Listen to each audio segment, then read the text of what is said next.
Next up, we have Hard Twist. Mention the name of Hard Twist to some of the old timers, and they will tell you he was a rough, tough racehorse who was hard as nails and plenty fast. But then they'll pause and add that he was also one bad hombre. He was as mean as hell, states Jim Norton of Durango, Colorado, who has vivid memories of the horse. Hard Twist was foaled in 1942, and his breeder was either Lou Kirk of Thoreau, New Mexico, or Cliff Farian of Bayfield, Colorado. AQHA Stud Book No. 4, published in 1948, lists Kirk as the breeder, yet AQHA's current master ownership record on the horse lists Farian as the breeder. A phone call to the AQHA Records Department reveals that the records on Hard Twist state, bred by Lou Kirk, breeder Cliff Farian. Jim Goodhue, longtime AQHA registrar, who is now retired, offers an explanation for this confusion. He says that on the registration application used by the AQHA in the early days, bred by referred to the owner of the dam at the time of service, and breeder referred to the owner of the stallion. Yet the AQHA has always recognized the owner of the dam as the breeder. Jim adds that the current master records listing Farian as the breeder could be an error in the computer entry. It is known that Lou Kirk did take several mares to be bred to Cowboy P12, owned by Cliff Farian. One of the mares was Hard Twist Dam. She was Mama, or Mammy, Taylor by Jack Dempsey. In his book, Outstanding Modern Quarter Horse Sires, author Nelson Nye quotes Lou Kirk as saying, "I bought Jack Dempsey from a ranch in Phoenix. He was the fastest quarter horse I've ever seen. I ran him mostly in match races, and I ran him so many times I can't remember more than half his races, but he was never defeated. When I retired him to stud, he proved to be just as great as a sire." Mammy Taylor was one of his best. She was so gentle, a child could handle her, until she was ready to run a race. Then she would go temperamental and would bite anything or anyone in her way. When she left the score, she left.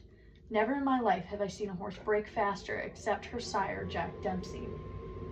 One of the top racehorses in the late 1930s, Mammy Taylor had 29 races, 6 seconds, had 29 wins, 6 seconds, and 4/3 in 40 races. And she put a lot of money into the pocket of her owner, Lou and Vivian Kirk. Hard Twist was probably more old-time quarter horse than many of his racing contemporaries. His pedigree read that way, and he looked the part. He stood about 14'2" and tipped the scales at 1,100 pounds. A good-looking horse, he had a star and a snip and a sock on the right hind. Hard Twist got his name from Jim Shirley, who first trained him. In the previous mentioned book, Nelson Nye related, he, Shirley, said the colt was one of the hardest twisted, toughest muscled little horses he had ever seen. Hard Twist first changed ownership as a 2-year-old in 1944 when he was purchased by Wayne Brand, who characterized him as extremely rank, not mean, but rough and playful. It was Brand who put Hard Twist's initial running record together. His maiden voyage was a 330-yard race at Corona, California. He wound up racing at tracks in Arizona, Texas, California, Nevada, and New Mexico. When he went to the gates, he went to run.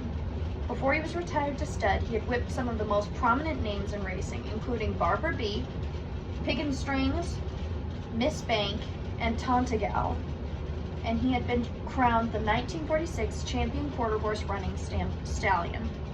Brand gave Hard Twist 18 outs before selling him to Lewis Blackwell of Amarillo, Texas. Blackwell's intention was to retire him to stud. He figured he had a handsome stallion to beat some of the best runners on the tracks. Blackwell was confident he'd end up with a crowded book of mares. Blackwell was wrong.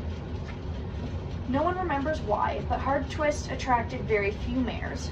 2 years later, in 1951, Blackwell, in exasperation, put the stallion back into race training.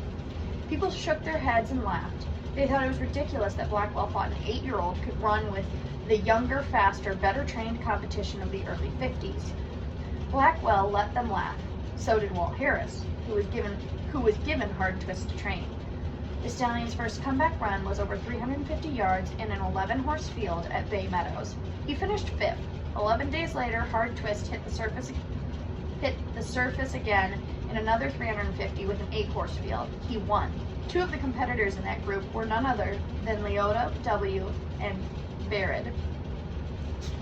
People stopped laughing. 7 days later, Hard Twist won a 400-yard handicap written for all ages. He won by 3/4 of a length and set a track record. 2 weeks later, Hard Twist finished second by a slim neck in a 400-yarder. Then he captured the 400-yard Barbara B handicap, bettering the previous record by 4/10 of a second. Later, the Grand Old Stallion set another track record when he covered 330 yards in 17.3 seconds. He was proclaimed 1951 co-world champion quarter running stallion with Bart BS and Clavertown G. It was a heck of a comeback for an aged stallion. Ed Honan bought Hard Twist from Blackwell. He was a champion and I wanted him, said Honan. He was out of a wonderful mare, Mammy Taylor, and damned if I know where he got his disposition. He was around 10 years old when I bought him. At that time, I had a place south of Denver along a ditch bank. We used to ride horses along there for exercise. One day, my trainer was on Hard Twist and I was on one of my riding horses. All of a sudden, Hard Twist reached over and tried to get me. The horse was mean. I had 30 to 40 mares of my own, good quality mares. It was a good thing, too, because I couldn't attract many outside mares to Hard Twist. For one thing, people were afraid he'd hurt them. For another, he had a reputation of putting rather bad-headed babies on the ground. Hard Twist was a good, healthy, sound horse. He always ate well and took care of himself. I lived pretty quietly on the edge of town. That suited Hard Twist just fine. Hard Twist didn't want to see anyone, and no one wanted to see Hard Twist. Usually he was just fine and caused no trouble if everyone left him alone. Then again, he had his off days. When that happened, he was absolutely impossible. Honan also tells of one quirk Hard Twist had. He absolutely refused to breed a Palomino. Although the horse did have a bad attitude as a mature horse, he evidently was okay in his younger years.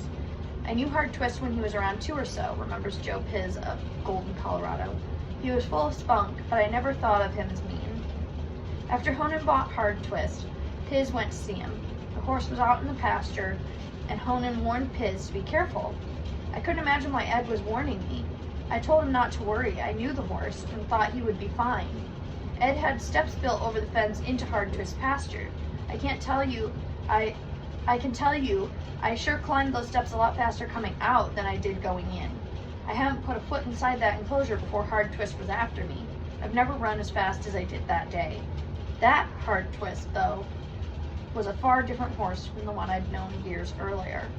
According to the AQHA, Hard Twist's last recorded owner was the Cobble Ranch at Crockett, Texas. The horse died at the age of 20 on June 26th of 1962 after battling a kidney infection for 2 months. Some of his more famous include Star Twist, Barbie Twist, Myrtle Twist, Hail Twist, King Twist, and Jenny Twist.